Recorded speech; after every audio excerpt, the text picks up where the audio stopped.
राम और लक्ष्मण सीता की खोज में निकल पड़े। जटायु ने उन्हें बताया कि रावण ने सीता का हरण किया है। उनके रास्ते में राम ने राक्षस कंबांध को श्राप से मुक्त करते हुए मार डाला। राक्षस ने उन्हें सुग्रीव से मिलने की सलाह दी, जो सीता को खोजने में बहुत मदद करेगा। उन्होंने दानव की सलाह मानी और सुग्रीव से मिले। सुग्रीव मदद के लिए तभी राजी हुआ जब राम ने बाली को मार डाला, जो सुग्रीव का भाई था। राम ने बाली को हराया और सुग्रीव वानर राजा बन गए।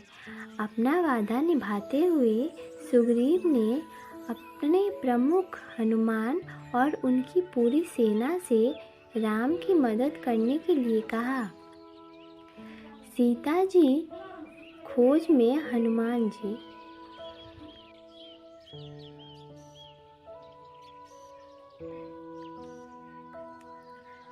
राम ने सीता की खोज में हनुमान जी को भेजा।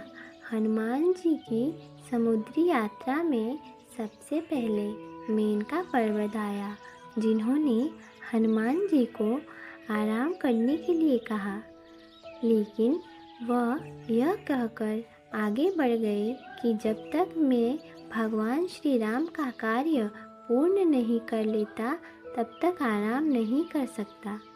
इसके बाद देवताओं ने हनुमान जी की परीक्षा लेने के लिए सांपों की देवी सूरसा को भेजा।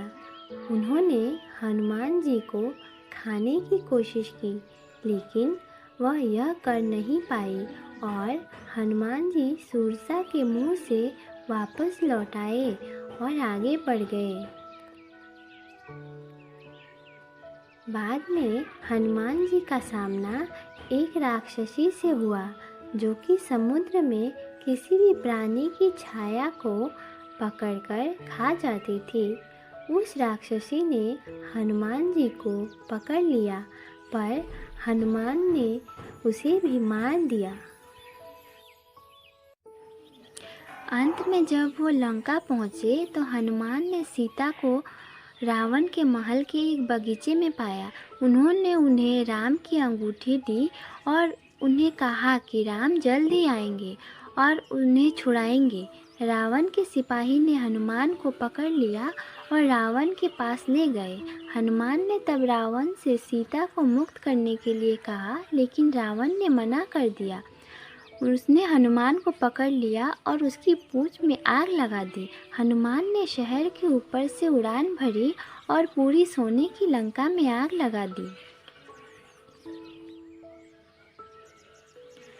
राम, लक्ष्मण और सुग्रीव ने तब एक विशाल सेना को घेर लिया। लंका के लिए एक पुल बनाया गया और सेना ने पार किया। एक भयंकर युद्ध शुरू हुआ। दोनों सेनाओं के हजारों महान योद्धा मारे गए। रावण की सेना हार रही थी। उन्होंने अपने भाई कुंभकर्ण को मदद के लिए बुलाया, जिसे एक बार में 6 महीने सोने की आदत थी। भोजन का पहाड़ खाकर वह युद्ध के मैदान में आतंक मचाते हुए दिखाई दिए। फिर राम ने कुंभकर्ण का वध किया। रावण के पुत्र इंद्रजीत यानी मेघनाद, जो महान योद्धा थे और अदृश्य होने की शक्ति रखते थे, कमान संभाली। उसने जादुई बाण से लक्ष्मण को घायल कर दिया। लक्ष्मण तब तक बेहोश पड़े रहे जब तक हनुमान हिमालय के लिए उड़ान नहीं भरते और एक जड़ी बूटी लेकर आए, जिससे उन्हें पुनर्जीवित करने में मदद मिली। लक्ष्मण ने इंद्रजीत का वध किया और अंत में रावण और राम आमने सामने आ गए। राम को देवताओं द्वारा दिए गए हथियार से रावण को मारने में कई दिन लग गए और अंत में भगवान श्री राम ने रावण की नाभि में बाण मारकर उसका अंत कर देते हैं और सीता माता को छुड़ा लाते हैं। श्री राम विभीषण को लंका का राजा बना देते हैं। अंत में राम, सीता एक हो गए।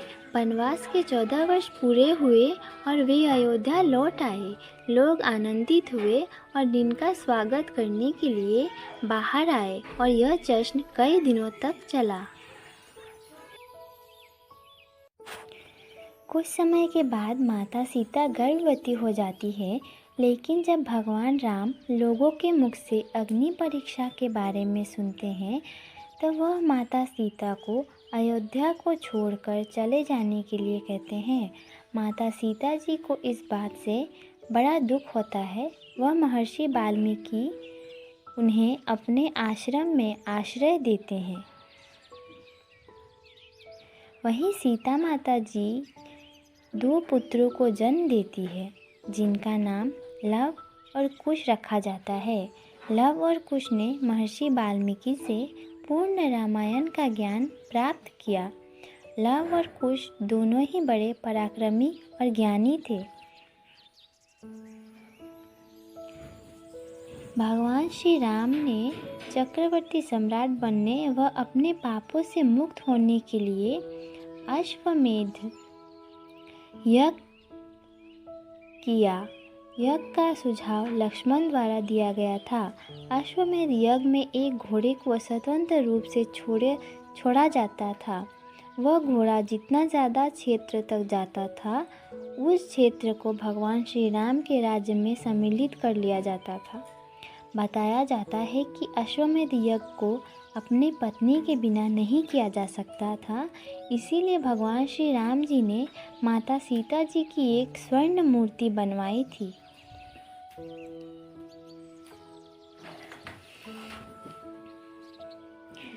जब भगवान राम ने घोड़े को स्वतंत्र रूप से छोड़ा था, तब वह भी एक राज्य से दूसरे राज्य में गए। जब वह घोड़ा महर्षि वाल्मीकि के आश्रम के पास पहुंचा, तो लव कुश ने उस घोड़े की सुंदरता देख उसे पकड़ लिया। जब भगवान राम को इस बात का पता चला, तो उन्होंने अपनी सेना भेजी, लेकिन लव कुश से युद्ध में सब हार गए। जब अंत में भगवान राम स्वयं वहां पहुंचे, तो उन्होंने उन बालकों से पूछा कि वह किसके संतान हैं। तब लव कुश ने बताया कि वह माता सीता के पुत्र हैं। जब राम ने यह सुना और उन्हें बताया गया कि वह उनके पिता हैं, तो यह सुनकर लव कुश बहुत ही खुश हुए और राम से गले मिले। उसके बाद वे सब माता सीता जी के आश्रम में गए। उसके बाद भगवान श्री राम जी, माता सीता जी और लव कुश को लेकर अयोध्या लौट आए। आशा करते हैं दोस्तों कि आपको रामायण की यह कथा संक्षिप्त रूप में आपको अच्छी लगी होगी।